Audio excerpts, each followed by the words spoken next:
Así que hemos estado toda la semanita en Israel y para probarlo, el catarro este, 4 días dice, el catarro este que yo traigo es santo.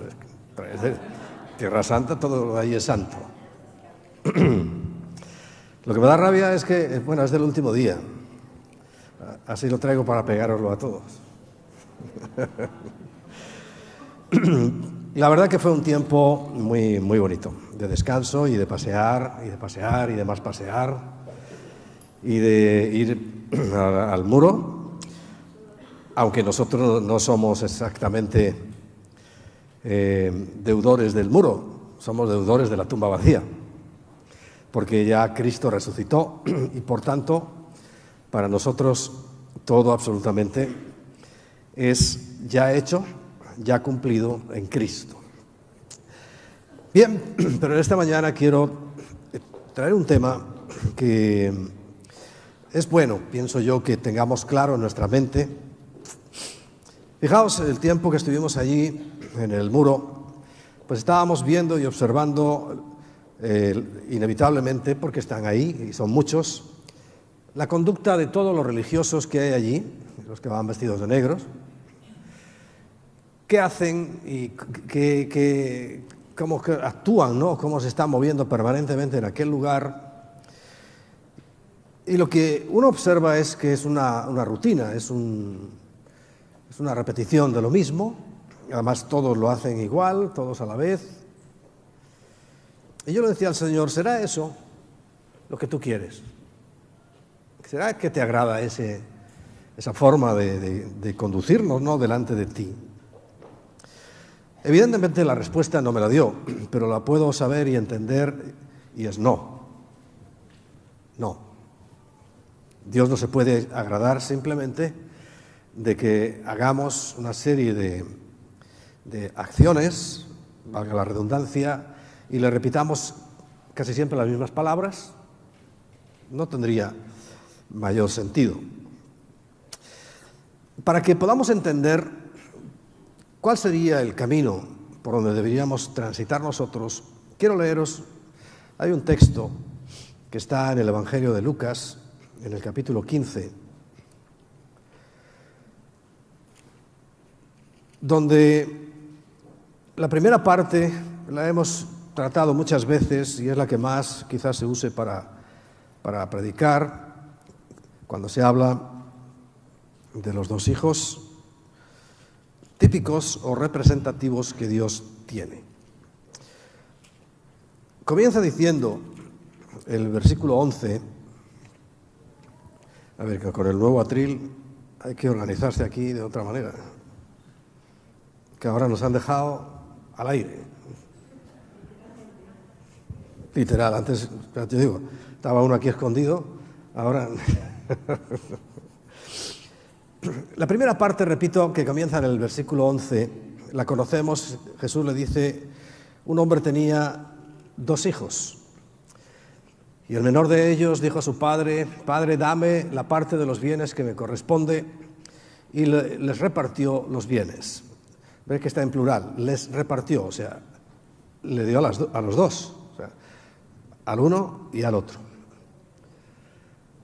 No muchos días después, juntándolo todo, el hijo menor se fue lejos a una provincia apartada y allí desperdició sus bienes viviendo perdidamente. Y cuando todo lo hubo malgastado, vino una gran hambre en aquella provincia y comenzó a faltarle. Y fue y se arrimó a uno de los ciudadanos de aquella tierra, el cual le envió a su hacienda para apacentar cerdos. O sea, no estaba en Israel, porque el cerdo es un animal inmundo entre los inmundos para Israel, ¿no? Y deseaba llenar su vientre de las algarrobas que comían los cerdos, pero nadie le daba. Y volviendo en sí dijo, ¿cuántos jornaleros en la casa de mi padre tienen abundancia de pan y yo aquí padezco de hambre? Toma una decisión sabia, dice, me levantaré e iré a mi padre y le diré, Padre, he pecado contra el cielo y contra ti. Aprovecho para decirte algo. Cuando el Señor nos envía a predicar, dice predicar arrepentíos, porque el reino de los cielos se ha acercado. O sea, sin arrepentimiento no hay reino. Y es lo que hace este muchacho, o hombre, no sé qué sería, que malversó y malgastó todo, se arrepintió. ¿Qué dice? Padre, he pecado contra el cielo y contra ti. Ya no soy digno de ser llamado tu hijo. Hazme como a uno de tus jornaleros. Y levantándose, vino a su padre, y cuando aún estaba lejos, el padre estaba viéndolo, ya estaba lejos. Quiere decir que todos los días se asomaba al borde del camino para ver si su hijo volvía, para que veas y entiendas un poco más el corazón de Dios, Padre. Porque yo sé que algunos de nosotros hemos dado algunos paseos también de este tipo, yendo a revolcarnos entre los cerdos y a que ni siquiera nos den la comida de los cerdos. Pero el Padre siempre estaba pendiente, porque este versículo así lo dice, que estaba todavía lejos y lo vio. Y fue movido a misericordia y corrió y se echó sobre su cuello y le besó. Y el hijo le dijo: Padre, he pecado contra el cielo y contra ti, y ya no soy digno de ser llamado tu hijo. Lo mismo que había pensado, pero ¿será cierto? No.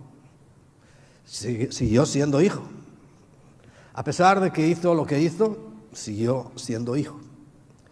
Pero, repito, no vamos a parar mucho en esta parte, que es muy interesante, donde nos vemos de una u otra manera reflejados todos, porque todos hemos abandonado el privilegio, el amor del Padre, su cuidado, para ir en pos de cualquier basura por ahí.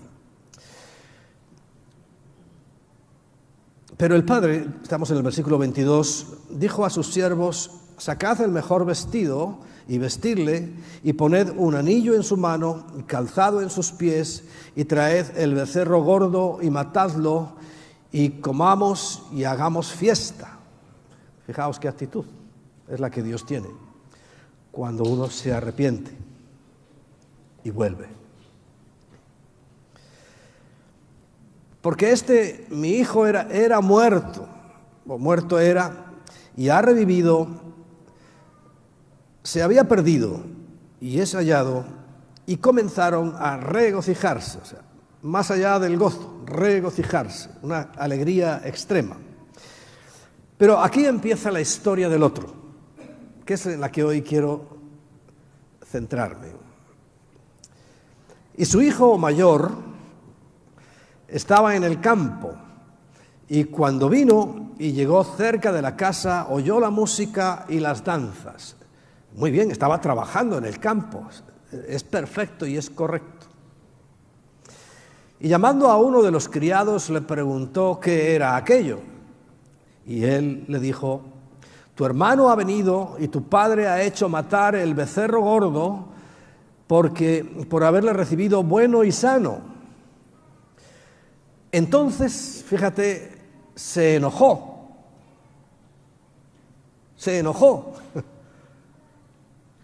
Es que esto nos pinta a muchos hijos de Dios. Ante el bien, ante el que haya regresado un hijo de Dios, su hermano, a casa, en lugar de alegrarse como hizo su padre, su hermano se enojó. Y no quería entrar, como un niño pequeño. Salió, por tanto, su padre y le rogaba que entrase. Fíjate. Mas él, respondiendo, dijo al padre: he aquí, tantos años te sirvo, no habiéndote desobedecido jamás, y nunca me has dado ni un cabrito para gozarme con mis amigos. Pero cuando viene tu hijo, que ha consumido sus bienes con rameras, has hecho matar el becerro gordo. Él entonces le dijo, y este es un versículo clave: tú siempre has estado conmigo y todas mis cosas son tuyas. Mas era necesario hacer fiesta y regocijarse, porque este tu hermano, que era muerto y ha revivido, se había perdido y es hallado. La pregunta que yo me hago es: ¿qué es lo que impedía que el hermano mayor disfrutara de las cosas de su padre? Cuando está claro por el texto que no tenía ninguna limitación. Dices, si todo es tuyo. Es que recuerda que al principio les repartió, quiere decir que él ya era, el padre pues tendría la ley del usufructo o lo que fuera, pero él ya era dueño de aquello. Lo que no le permitía disfrutar de la casa de su padre, de la bendición de estar todos los días con su padre, de vivir en protección, era el legalismo. El título del mensaje de hoy es el legalismo contra la ley. Porque el legalismo es, como vemos, dañino, perjudicial. Lo que produjo en él fue resentimiento, enojo por la bendición de su hermano. No disfrutaba absolutamente de nada en la casa de su padre. Por tanto, el legalismo, y repito, yo lo veía cuando estábamos allí mirando tanta gente repitiendo acciones y repitiendo las mismas palabras, eso es legalismo. Por eso sé que el Padre, aunque no los ha desechado, pero les tiene que recriminar que no están disfrutando de lo que significa ser un hijo de Dios. Por el contrario, están dolidos, afectados, van de negro por la tristeza de algo que el mismo Señor les advirtió que no iban a tener nunca más, que era el templo. Hay un fenómeno que se produce, y que lo sé porque lo dice la Sagrada Escritura. Gálatas capítulo 3, versículo 1. Pablo le escribe a los Gálatas en unos términos de sorpresa, y lo vemos al comenzar. Dice: oh Gálatas insensatos, dice, ¿quién os fascinó para no obedecer a la verdad? A vosotros, ante cuyos ojos Jesucristo fue ya presentado claramente entre vosotros como crucificado. Y la palabra fascinó es como hechizó.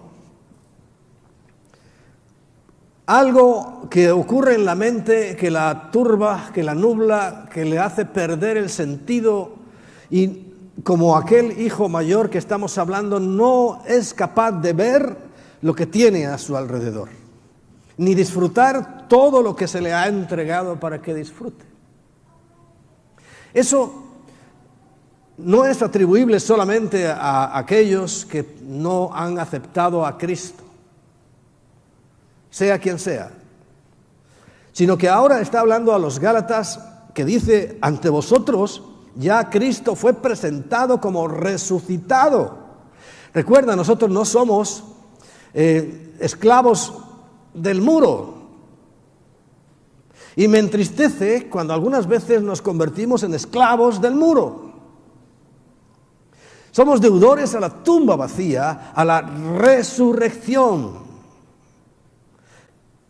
Porque lo que estaba muerto ahora vive, y lo que se había perdido es hallado. Por eso es importante en quién fijamos nuestros ojos. Debemos saber lo siguiente, y quiero que tomes buena nota de estas cosas. Primero, la salvación es por gracia. Por gracia. Gratis. La primera parte de lo que hemos leído nos demuestra que a pesar de los pesares y de todo lo que hizo, que era reprochable, que estaba fuera de la ley, la gracia nunca borró la condición de hijo. Porque la gracia que nos salva, y quiero que leamos juntos Efesios capítulo 2, versículos 8 y 9. Porque por gracia, gracia significa gratis. Y gratis es sin pagar nada, sin dar nada a cambio. Porque por gracia sois salvos por medio de la fe. Es lo único que se nos pide, que creamos en lo que hizo Jesucristo. Y esto no de vosotros, pues es don, que significa regalo de Dios. No por obras, para que nadie se gloríe. ¿Qué estaba diciendo el hijo mayor? Yo estoy aquí, he servido, no he fallado ni un solo día. He estado siempre atento al ganado, atento a los campos, atendiendo a los sirvientes, nunca he fallado. ¿Pero qué es la gracia? Pues cuando llega el hijo pequeño, a pesar de que había hecho todo aquello, el padre lo recibe. Es importante, porque muchos de nosotros nos portamos tan bien que empezamos a gloriarnos. Yo merezco la salvación. Yo merezco un buen puesto en la iglesia. Y no merecemos nada, entiéndelo. Sin embargo, ¿qué es lo que dice el Padre? Si es que todo es tuyo, todo, sin excepción. En segundo lugar, es como una redundancia, pero quiero que lo tomes en cuenta. Si por gracia, ya no es por obras. Y hay otro texto, Romanos capítulo 11, versículo 6. Y si por gracia, ya no es por obras. De otra manera, la gracia ya no es gracia, es una recompensa, ya no sería gracia. Y si por obras ya no es gracia, de otra manera, la obra ya no es obra. ¿Tienes esto claro en tu vida? No para que vivamos una vida de disipación, una vida en la cual podamos hacer lo que nos dé la gana.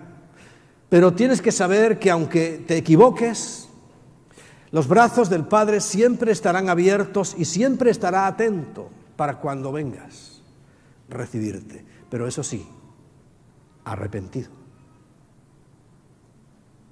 Arrepentido. Porque el hijo mayor no se estaba arrepintiendo de sus pecados. ¿Qué estaba haciendo el hijo mayor?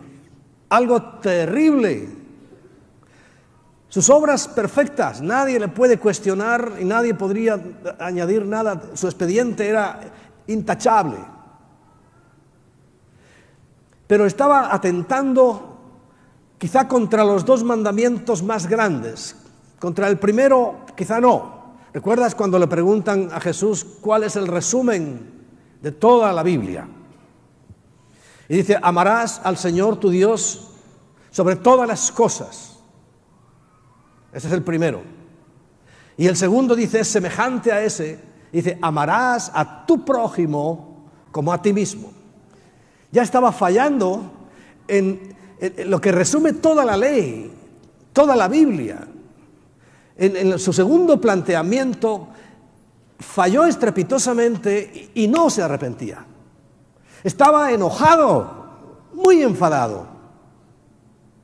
Entonces, fíjate que todo su trabajo, toda su labor, todo lo que él había hecho, lo echó por tierra en un momento.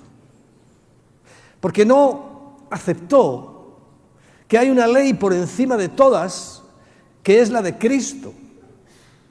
es la ley del amor incondicional, sino que él se aferraba a la ley en un concepto de la ley que yo quiero explicarte ahora, para que si tú lo tienes, caigas de rodillas y le digas: Señor, por favor, ya no voy a tener nunca más tu ley en ese sentido, porque te llevará a la infelicidad.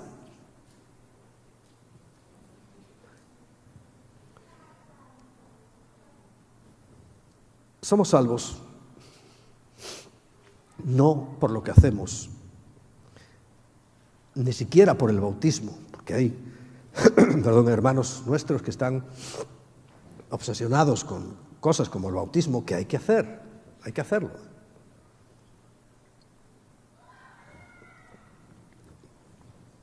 De eso no hay duda.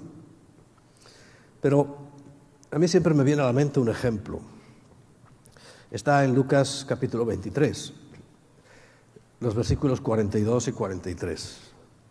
La escena es: Jesús está siendo crucificado, dice la Biblia, en medio de dos malhechores, y uno de ellos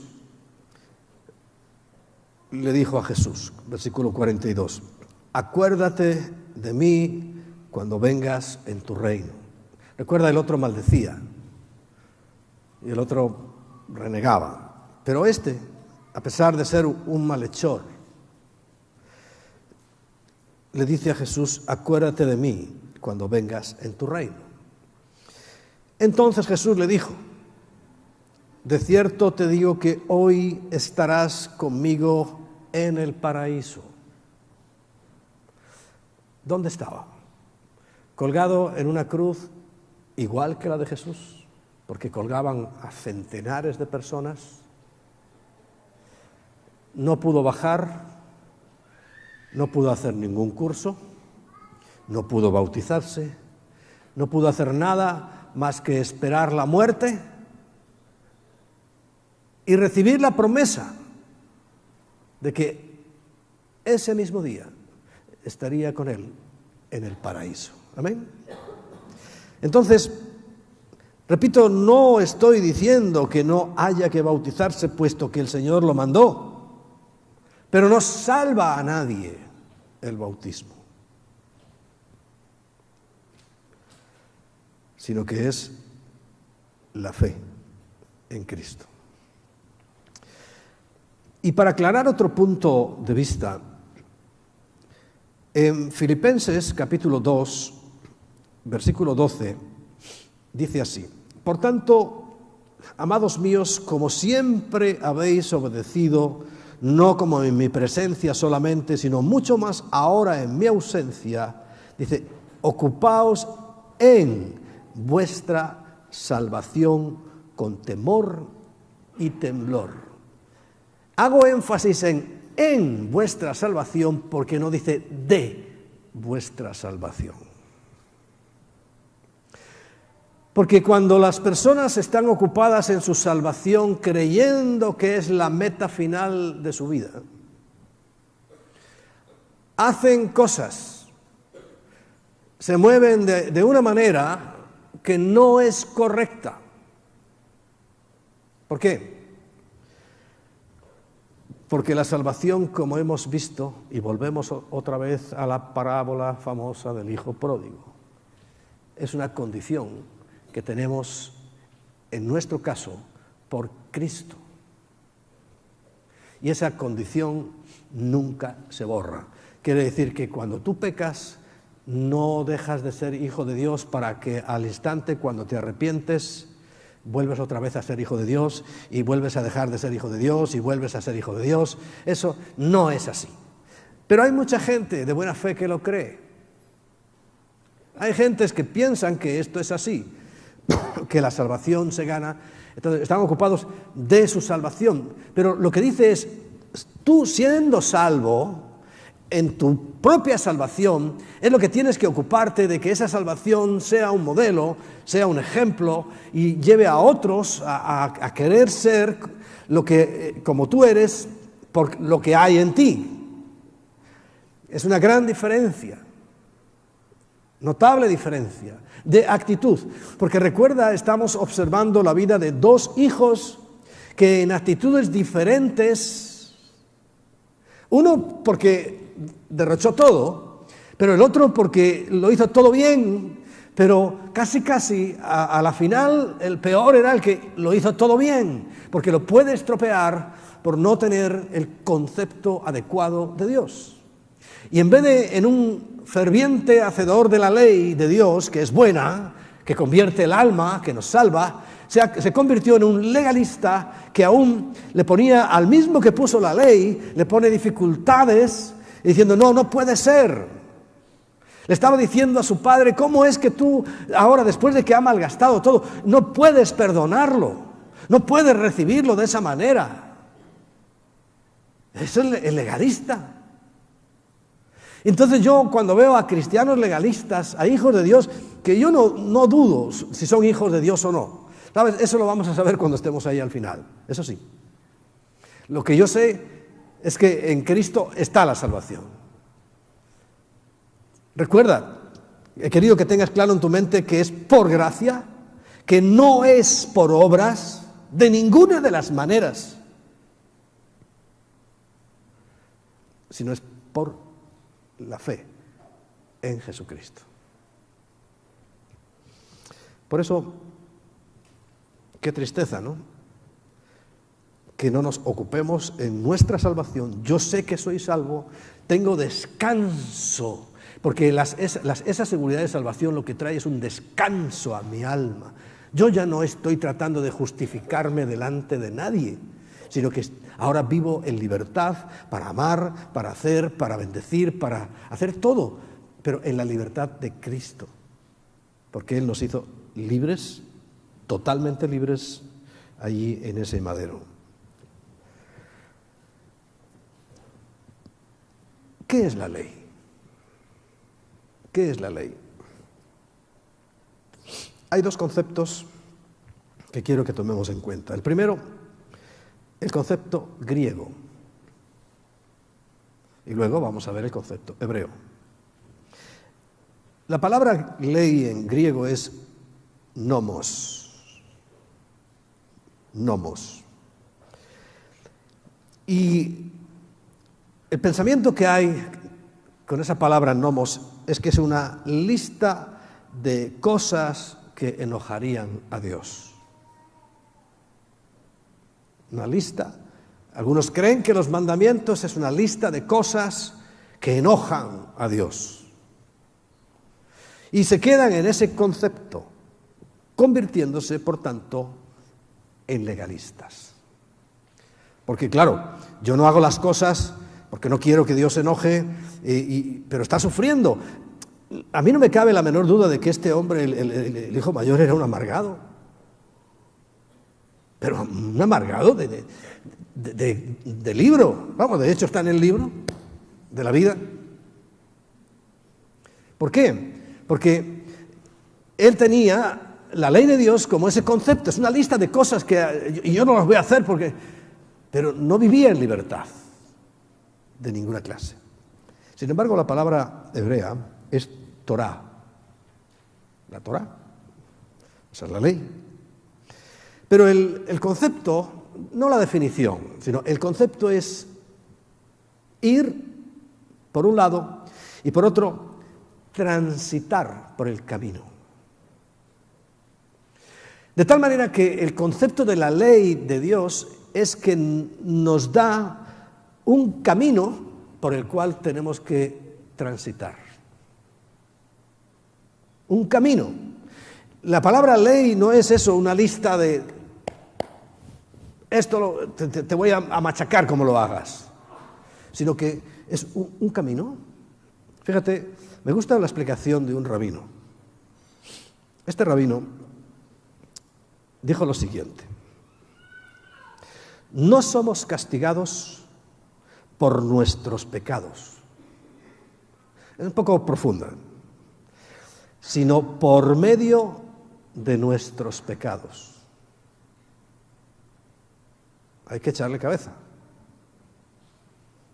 O sea, no me castiga, por ejemplo, Busquemos un pecado. A ver, ¿qué pecado os gusta? Robar. Si no me pillan, robar no me hace nada. Pero es a través de mi pecado que me convierto en un ladrón que me pillarán y entonces sufriré las consecuencias. Y lo mismo podíamos ir viendo todas y cada una de las cosas que están en esa lista, pero no es restrictiva. Porque el concepto griego es restricción, sin embargo el hebreo es dirección. Dirección. Lo que te marca es un camino por donde debes andar. Ahora, no lo entienden todos, está claro. Ni hebreos, ni cristianos, no lo entendemos todos, lo que significa ese tránsito por ese camino que es verdaderamente la ley de Dios. Porque lo que tenemos en la mente enseguida es eso, el castigo, que Dios se va a enfadar y me va a mandar no sé cuántas plagas y va a hacer de mí no sé cuántas cosas. Y no, cuando tú te arrepientes, el Dios que yo predico es el que acabamos de leer en Lucas 15, el que está pendiente de mí y me va a buscar. Y no he llegado todavía a la puerta de la casa cuando ya Él ha ido y me ha abrazado y me ha perdonado y me ha restaurado, porque lo que hizo fue una restauración completa. No lo dejó como Él quería, bueno, por ahí como entre los criados, no. Le puso una ropa noble, le puso un anillo. Ahora cualquiera tenemos anillos en nuestro dedo, en aquel tiempo no. Y le puso calzado. Lo restauró por completo. Esa es la gracia y esa es la ley. Él decidió, dice, me levantaré e iré, y tomó el camino que debía tomar. El otro, sin embargo, no quiso el camino, sino se enfrascó en su ley, que yo lo hago bien y por eso yo merezco todo y a mí no se me da nada. ¡Qué diferencia! Puedes convertir tu vida cristiana en una tortura o en una bendición. Sigue diciendo este rabino que tampoco somos premiados por lo que hacemos, sino por medio de lo que hacemos. Y si le echas un poquito de cabeza, entenderás que es así. Las cosas que yo hago, si son buenas, me premiarán. Y es por medio de ellas que alcanzaré el premio. Igual que haciendo las malas, no son las cosas malas, sino por medio de las cosas malas que yo hago, es que me voy a convertir pues, en un ladrón, en un asesino, en un fornicario, en un adúltero, en cualquier cosa. Porque recuerda que el concepto es que es un camino. Y Dios nos da esa ley, ese camino. ¿Sabes que a los primeros cristianos le llamaban los del camino? No existía la palabra cristiano. Fue años después que apareció la palabra cristiano. Al principio no existía ese término. Lo que conocían a los que hoy llamamos cristianos, a nosotros, era por los del camino. Porque para un hebreo lo que quería era encontrar el camino. Los hebreos buenos. Había los otros legalistas que les gustaban las listas. Legalista, lista. Pero había otros que querían ir por el camino correcto. Entonces veían que aquellos que seguían a Jesús iban por el camino correcto. Sus buenas obras los premiaban. La gente los veía y les resultaba atractiva esa vida que estaban viendo en ellos. Era la gran diferencia. Porque en la mente de Dios nunca estuvo darnos una ley restrictiva, sino darnos dirección. Y nunca quiso darnos una ley para quitarnos, sino para darnos. Porque esa es otra. Algunos no vienen a la iglesia porque creen que la iglesia les restringe todo lo que pueden hacer en la vida. Claro, hay muchos que lo que les restringe ya se lo va a restringir luego la propia vida. Por ejemplo, en estos días comimos con el dueño de la agencia de viajes que usamos para ir a Israel.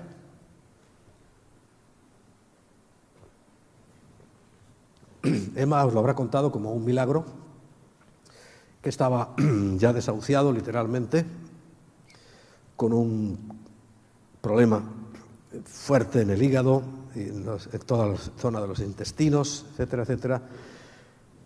Llegó a perder más de 20 kilos, estaba muerto. Fue a través de su vida equivocada que él cayó en eso.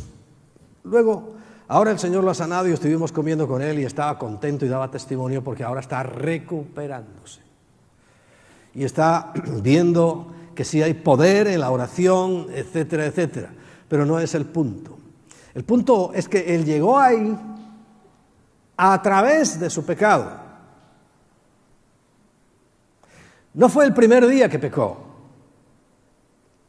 No fue el primer día que se tomó un whisky o lo que él bebiera, evidentemente en abundancia. No fue ese día. Fue a través de una conducta que llegó a ese punto.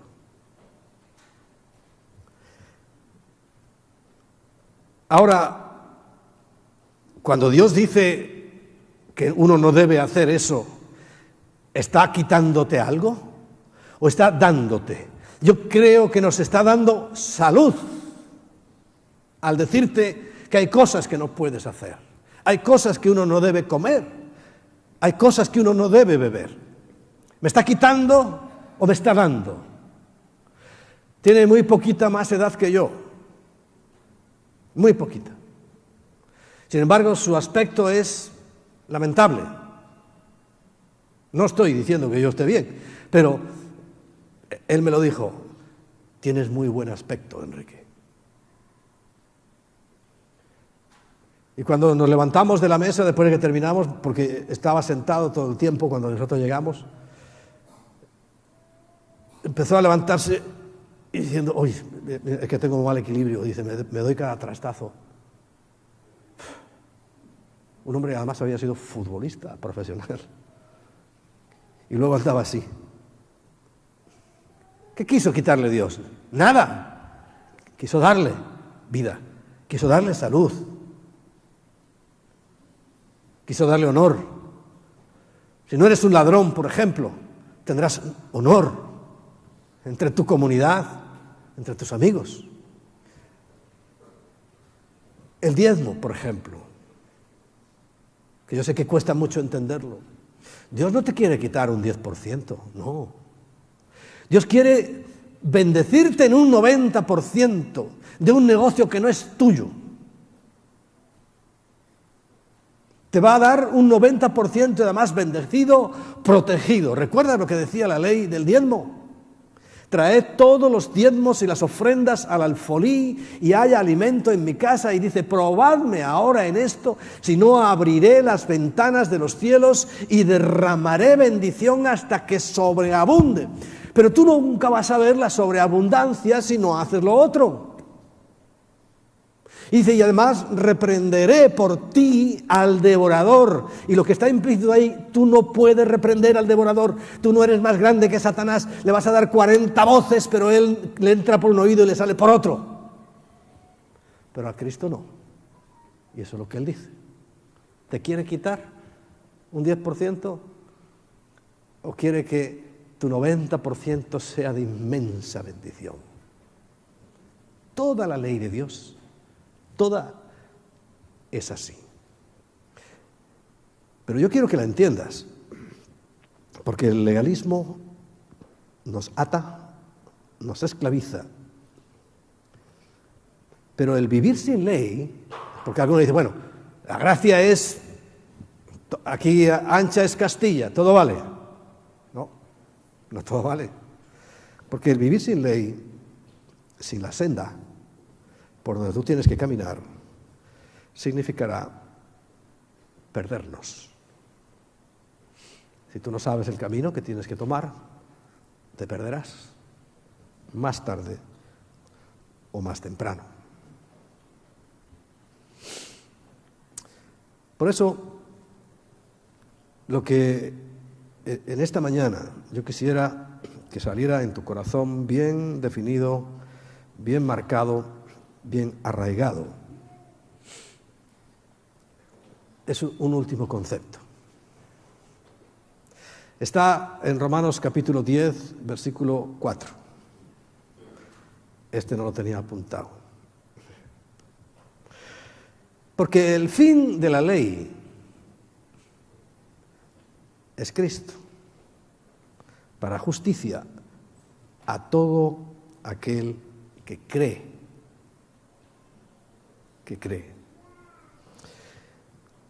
Examiné lo que significa la palabra fin.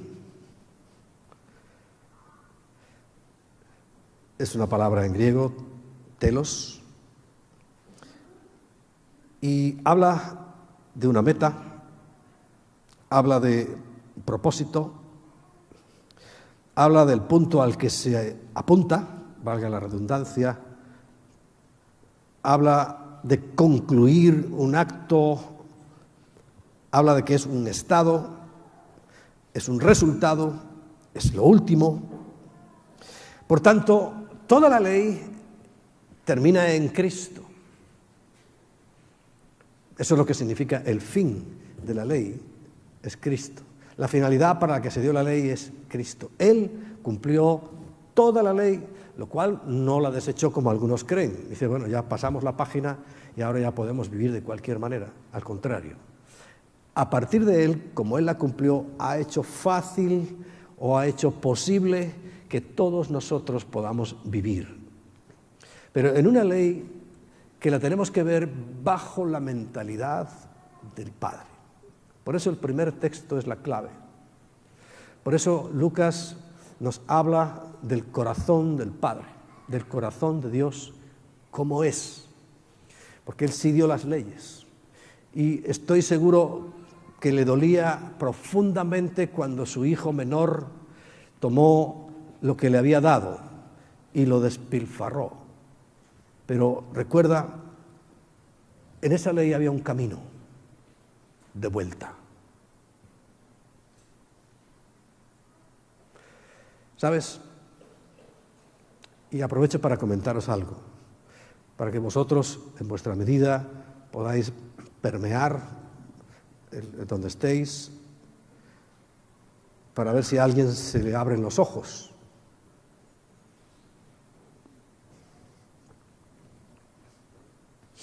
Y entiende, por fin, que el problema que, por ejemplo, que tenemos con la violencia de género, que no existe ningún género,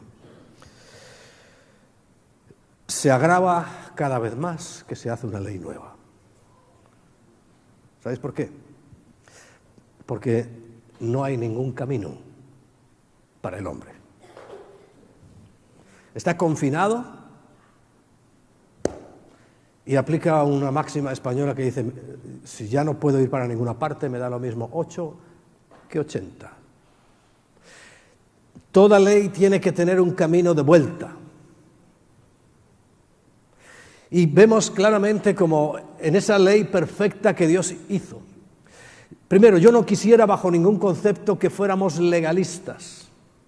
Porque el legalista vemos como es una persona amargada, resentida, llena de odio, llena de rencor hacia sus hermanos, que es lo más grave. Y en segundo lugar, la ley no me deja ver la gran bendición que tengo a mi alrededor. El padre sorprendido le decía, hijo, pero si tú todos los días estás conmigo, es que no ves que todo esto que hay aquí, que no era un becerro gordo, eran muchos y muchas ovejas y muchas tierras, es tuyo. ¿Por qué no lo has usado nunca?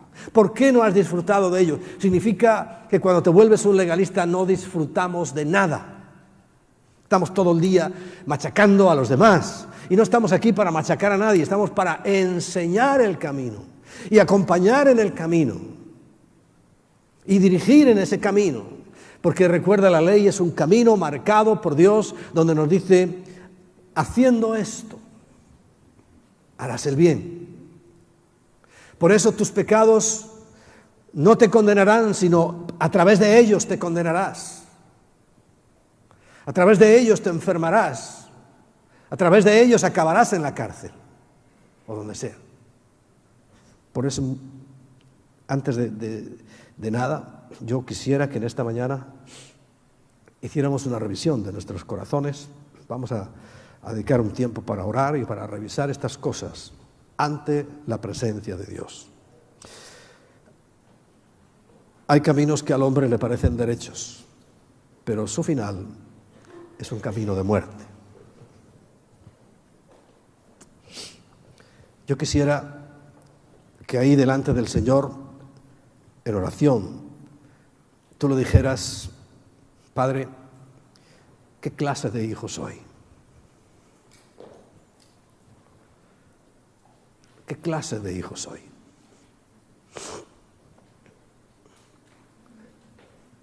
Porque sobre todas las cosas, fíjate, yo no quisiera que fueras un legalista. El Señor dijo una vez que al reino de los cielos iban delante las rameras y los ladrones y los pecadores. ¿Sabes la diferencia? Porque ellos se arrepienten. Pero una persona legalista como esta que vemos cree que nunca ha hecho nada malo. A mí me duele profundamente la situación de mi pueblo, de España. Hay aquí españoles. Y sabes el grave problema que tiene esta nación, que todo el mundo se cree bueno. Somos legalistas. Yo no he hecho nada malo. Yo no he matado, yo no he robado. Es lo que te dicen. En lugar de decir, ¿será que es verdad que yo estoy haciendo algo malo? Y en lugar de decir, bueno, iré a la casa de mi padre y le diré, Padre, he pecado contra el cielo y contra ti. No.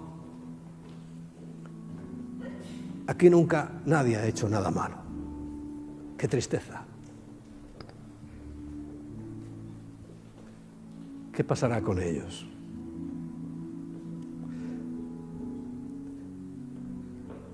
Si no hay arrepentimiento, no hay nada. Por eso yo te pido que por favor nos unamos en oración por este pueblo, para que ese legalismo que unos tienen se vuelvan de él y aprendan.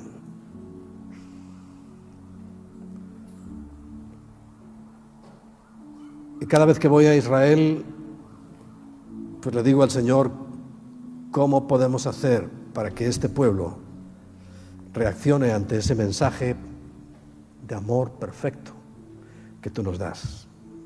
No lo sé. Sé que es algo sobrenatural y que de la misma manera que a mí un día me tocó, pues también les tocará. Ahora, eso sí, yo sí entendí que tenía que arrepentirme. Yo sí entendí que tenía que dar la vuelta y buscar un camino que hasta ese momento, a través de las acciones, no había logrado. Por eso yo pido que haya misericordia para este pueblo, Señor. Solamente tú, Espíritu Santo, puedes cambiar sus corazones, abrir sus ojos, para que vean que tú eres un Padre bueno, un Padre misericordioso, un Padre lleno de amor. Porque la gran diferencia con otras culturas o países que a mí me dan envidia santa es que a cualquiera que le digas, mira, tú eres un pecador, lo primero que va a decir es sí, cierto, lo soy. Y para ese sí habrá banquete y fiesta.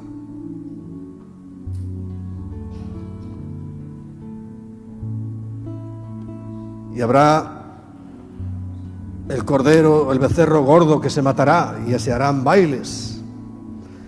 Y dirán, ¿por qué los legalistas? Y el Padre dirá, es necesario hacer fiesta y regocijarnos porque este hermano era muerto y ha revivido. Y se había perdido y es hallado. Arrepiéntete de la actitud del legalista. Te lo suplico en el nombre de Jesús. Dios no tiene ninguna lista en contra tuya, sino que tiene un camino trazado para que caminando por él podamos llegar al buen destino que todos queremos. Y que en la vida misma seamos bendecidos, seamos también, ¿por qué no?, honrados. Si hace unas semanas atrás hablamos de que la recompensa de la humildad es la honra también. ¿Cómo no? Por eso creo que el mayor impedimento que tendremos aquí en la tierra es hacer de la ley un legalismo esclavizante que atormentará nuestras vidas y que dejará sin efecto esa gracia incontable del amor de Dios. Por eso te digo como al hijo pródigo, arrepiéntete.